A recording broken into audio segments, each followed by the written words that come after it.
Siame kukanyen cuencos, siame kukanyen cuencos, siame kukanyen cuencos, siame kukanyen cuencos, siamba,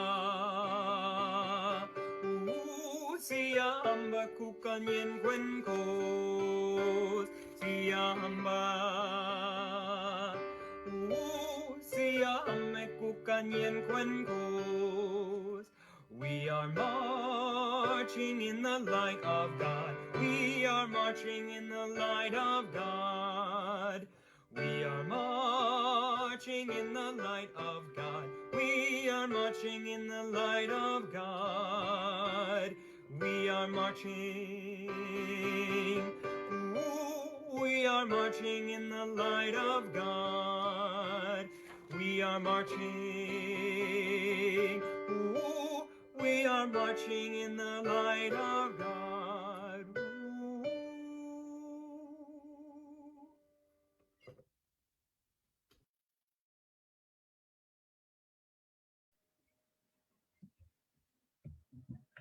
Good morning and welcome.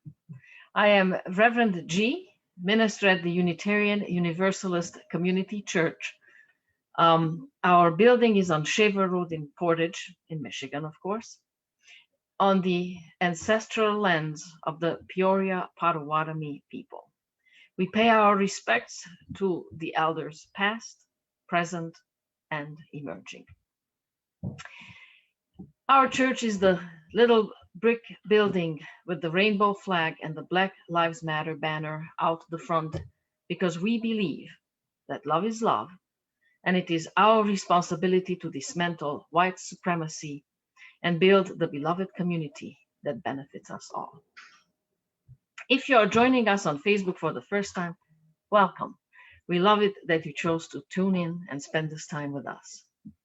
We invite and encourage you to attend our Zoom coffee hour following the service to get to know us better, and so we get to know you a little bit better as well. You can find the link to our coffee hours in the comment section of this video. To learn more about our church, including our programs for children and youth and other opportunities to connect with us during the week, visit our website at www.uucommunitychurch.org. I have a few announcements I would like to share.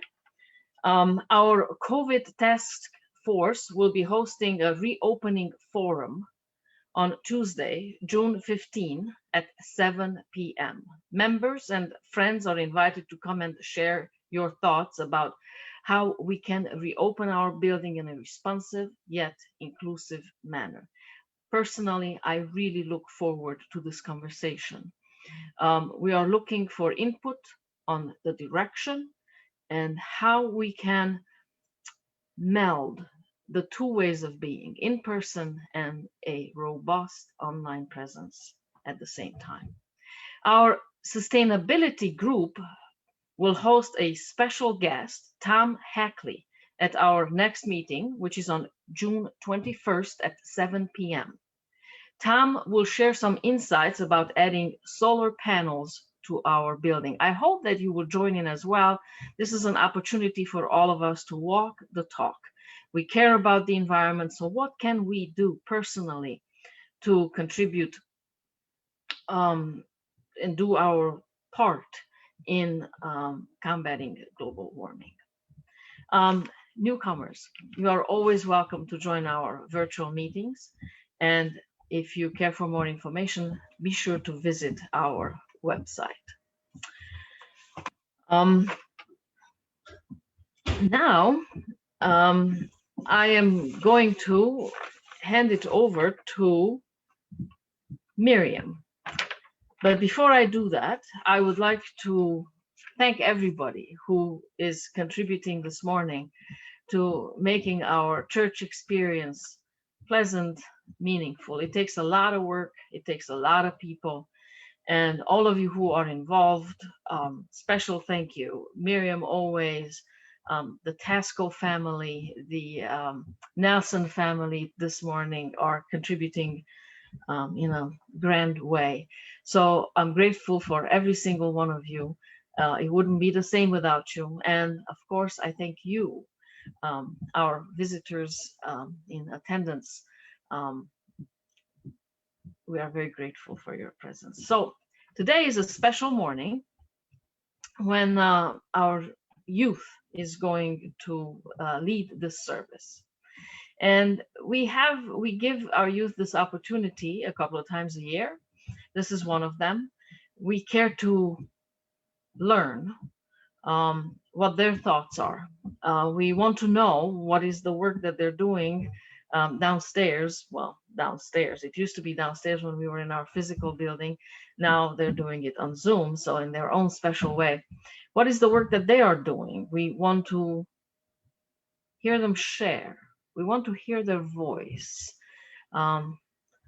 So this is that opportunity for us to bring us all together in a service. And they've done a fantastic job preparing for this service and putting it together. I know that you will enjoy it. It is meaningful. It is well done. And I'm just so proud of our youth.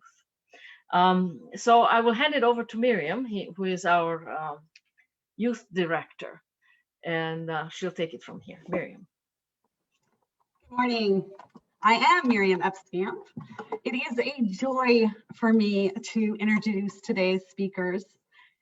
As Reb G said, they are all members of our youth group, and empowering our young people to speak their truth and share their journeys is one of the goals of our religious education program at the Unitarian Universalist Community Church. The journey our young people want to share with you today is a journey towards awareness, understanding, and knowledge. It is a journey towards acceptance. Acceptance about the truth of racism and acceptance of our role in dismantling it. This particular journey began on Mother's Day in 2020. A few days earlier, the footage of Ahmaud Arbery being chased, shot, and killed by 3 white men had just been released on social media. I abandoned my plans to talk about Julia Ward Howe during our Sunday meetup. And instead, we talked about Black Lives Matter, Trayvon Martin, Michael Brown, and other young, unarmed Black people killed by vigilantes and police. The kids were very interested. They wanted to learn more. Then, a few weeks later, the world erupted in protest following the murder of George Floyd. Now everyone, it seemed, was talking about Black Lives Matter. The curiosity was replaced by a sense of urgency. How could we gain the knowledge and the skills needed to combat injustice? I came to realize that the situation demanded more than an hour or 2 of our attention. We needed to deep dive into what it meant to be anti-racist and what we needed to do to build a beloved community that values and benefits us all. So the kids and I decided to read and discuss This Book is Anti-Racist by Tiffany Jewell. It's a little guidebook that seeks to equip young people with the tools they need to undo oppression. In a moment, we will hear from Matthew and Amanda and Nick as they share some of what they learned from reading the book with you. I invite you to listen deeply to what they have to say and consider it an invitation to become part of their journey. But first, let us center our hearts and minds as Grayson lights the chalice, the symbol of our Unitarian Universalist faith that grounds us and guides us in the work that we do.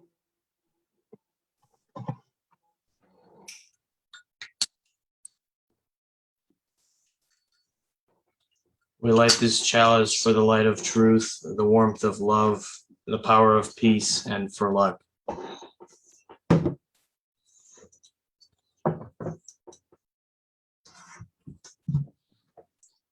We start the journey by examining ourselves. What are some ways our attitudes about race are influenced by our culture, and what can we do to make the culture more accepting? First, to see the influence of culture, we look at implicit bias. Implicit bias being a bias that we have towards certain groups of people that are formed outside our conscious awareness. We saw that we all carried some level of bias when it comes to race.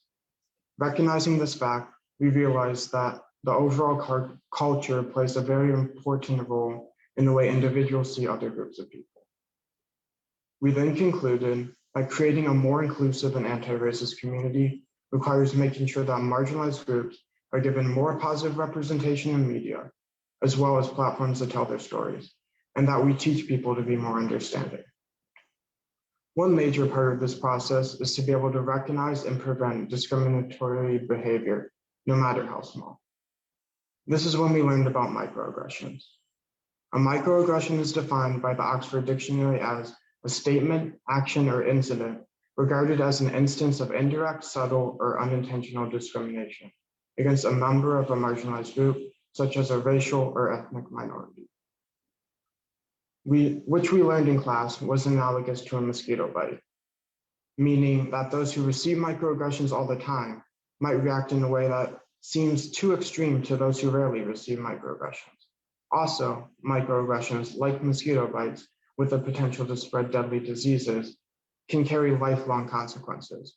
For example, a school counselor telling women or people of color to pick less ambitious majors. So, how do we recognize microaggressions? I'll give a few examples and a few strategies for determining what could be considered a microaggression. Some examples are saying things like, "You speak good English," or "When I look at you, I don't see color," or "Everyone can succeed in this society if they work hard enough," or asking an Asian person to help with a math or science problem. So basically, microaggressions are just statements that are intentionally meant to be rude, but leave a marginalized person with the message that they aren't seen as an individual, but rather some stereotype of their group, or that they aren't seen as important unless they were part of the dominant culture. Some strategies for identifying and avoiding microaggressions are to put yourself in the other person's shoes and see how you would feel if someone said that to you, or to avoid assumptions and generalizations, and also to be more open-minded and open to learning about other cultures. To Be a Unitarian Universalist by Erica Hewitt. To be a Unitarian Universalist means we'll never be done with the work of telling the truth about oppression, the work of resisting any laws, policies, or practices that deny anyone their humanity, the work of stubbornly seeking out the spark of the divine in each other, no matter what, the work of creating heaven on earth. To be a Unitarian Universalist also means we're not alone in the work. We are not alone because of our promises to love one another. We are not alone because we are companions on the journey. We grow ourselves into allies, helping one another to get free, because none of us is truly free until we are all free. This book is anti-racist, talked about history to show how much racism has been going on since the start of this country, to help us be aware so we can realize what a big problem racism is, and to show how much progress has been made. We learned about the history we carry, so now we can identify what has contributed to racist outcomes and be able to focus our anti-racist efforts on the root causes. We wanted to share a few things we learned about the Code Noir, Republic of Haiti, and the desegregation of Kalamazoo Public Schools. The Code Noir established laws that passed down slavery for Black people from generation to generation. It ensured that slavery was passed from a mother to children. It didn't matter if you had white parents, you were still considered a slave. And because Code Noir became part of European law, it influenced the laws this country made too. We also learned about how slaves in Haiti overthrew the white planters and created the first Black republic in the world. A former slave, Toussaint Louverture, was inspired by the Declaration of the Rights of Man and the French Revolution in 1789. He organized a rebellion and believed in liberty, equality, and wanted to abolish slavery. When Napoleon came to power, he sent thousands of troops to end this rebellion, and Louverture died in prison. We were interested to learn about the Black Republic and the stories of resistance to racism that were also the history we carry.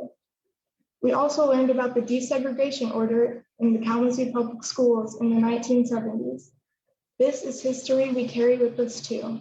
Some were surprised to learn that thousands of people came out to protest school desegregation in Kalamazoo, and we were happy to learn about the positive outcomes of desegregation in our community.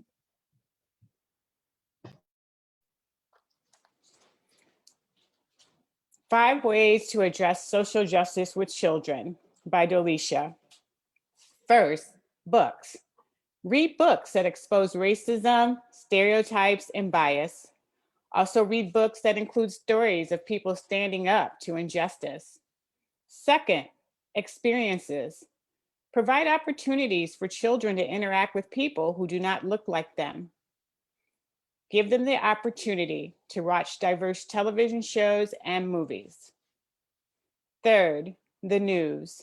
Use local, state, country, and world news stories that expose issues of injustice. Fourth, action. Attend peaceful protests, write letters, make phone calls, and attend town hall meetings to support and demand change. Fifth, discussion. Talk about stereotypes and skills for dealing with or standing against harmful behaviors. The final part of this journey is to identify the things you can do to stop racism. Be engaged and stay outraged. Pay attention to your personal prejudice and biases. And identify racist attitudes and then act to stop them. Listen to the opinions and ideas of Black, Indigenous, and people of color. Do not tolerate bullies. Speak up and speak out. If you can, attend a protest. When a lot of people show up to a protest, it gets the attention of elected leaders and people in authority. Identify your privilege. We all have ways that we are privileged, and we need to use the power to change the system. Be mindful of the space that you take up. If you are speaking, who's not being heard. Redistribute resources by buying from Black-owned businesses and supporting Black-led organizations.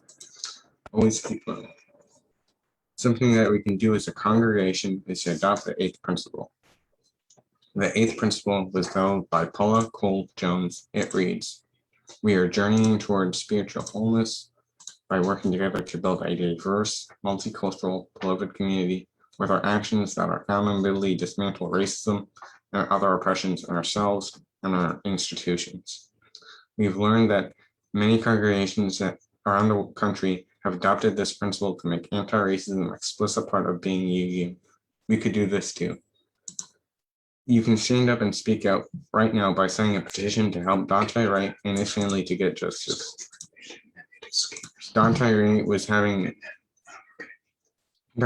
pulled over for having an air freshener obstructing the view of his rear view mirror.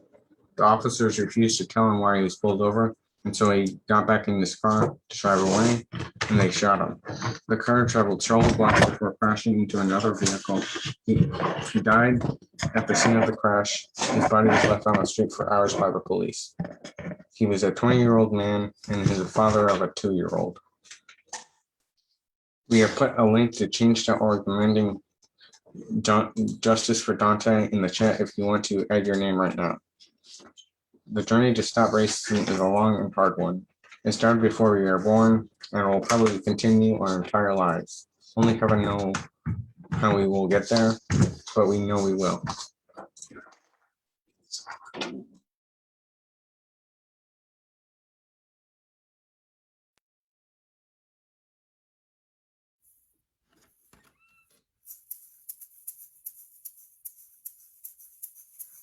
are going. Heaven knows where we are going, but we know within. And we will get there. Heaven knows how we will get there, but we know we will. It will be hard, we know, and the road will be muddy and rough, but we'll get there. Heaven knows how we will get there, but we know we will. Woya-ya, woya-ya, woya-ya, woya-ya, we are going. Heaven knows where we are going, but we know within. And we will get there. Heaven knows how we will get there, but we know we will. Woya-ya, woya-ya, woya-ya, woya-ya, woya-ya, ya, ya, woya-ya, ya, ya, woya-ya, ya, woya-ya, ya.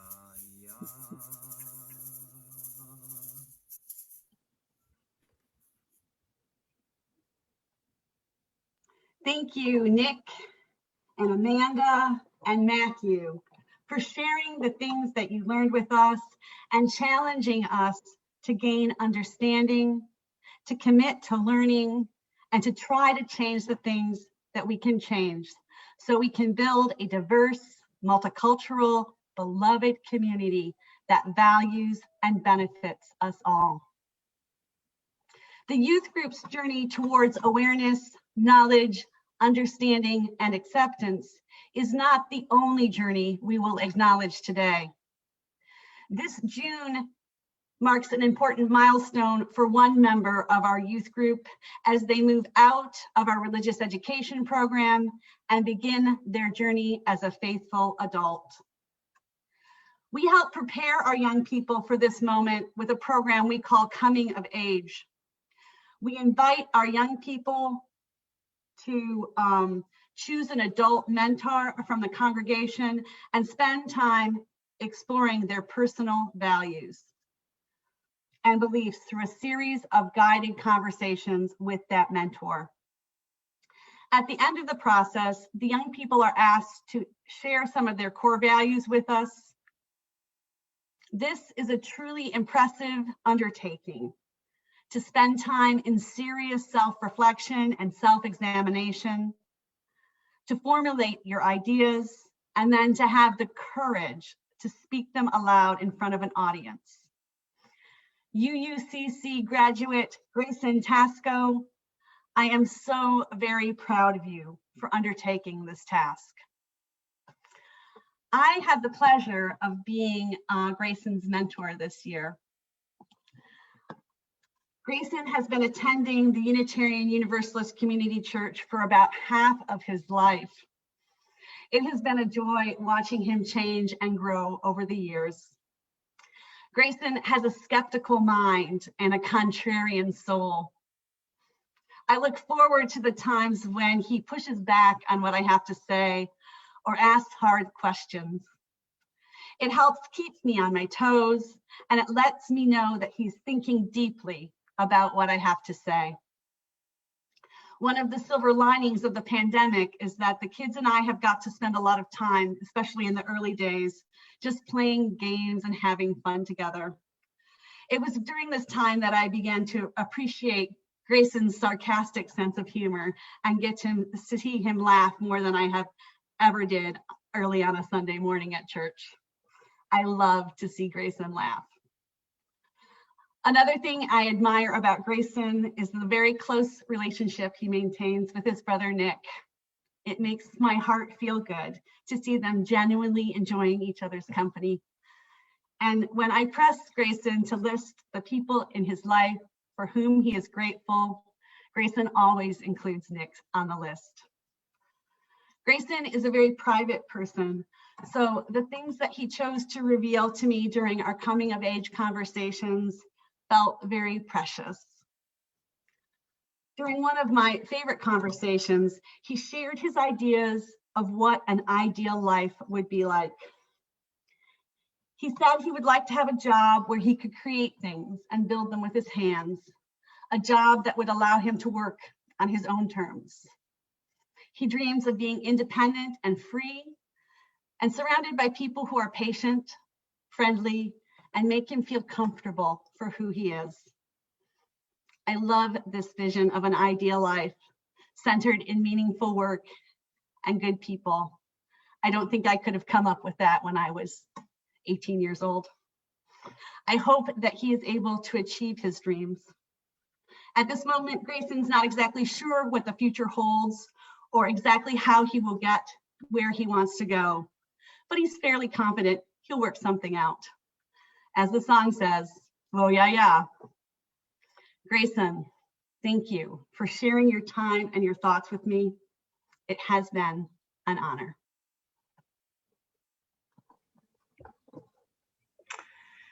Grayson, you're very young and you've already showed up for life. We are all so very proud of you, and we're grateful for your beautiful spirit, for your thoughtful thinking, and for your willingness to step in when needed. You've done that for us through this time in Zoom when you created videos for your spiritual community. You enriched our experience tremendously. But what I am very present to is how you have showed up and how it's your sense of consciousness. That's what it is. So when I met with you and with Miriam, I was very aware that you think deeply, you are extremely considerate, and your heart is in the right place. So, Grayson, we bless you and we surround you with gratitude. And we together hold this vision of ideal life for you so that the universe may conspire on your behalf and help you create just that. Let's hear what Grayson has to say now.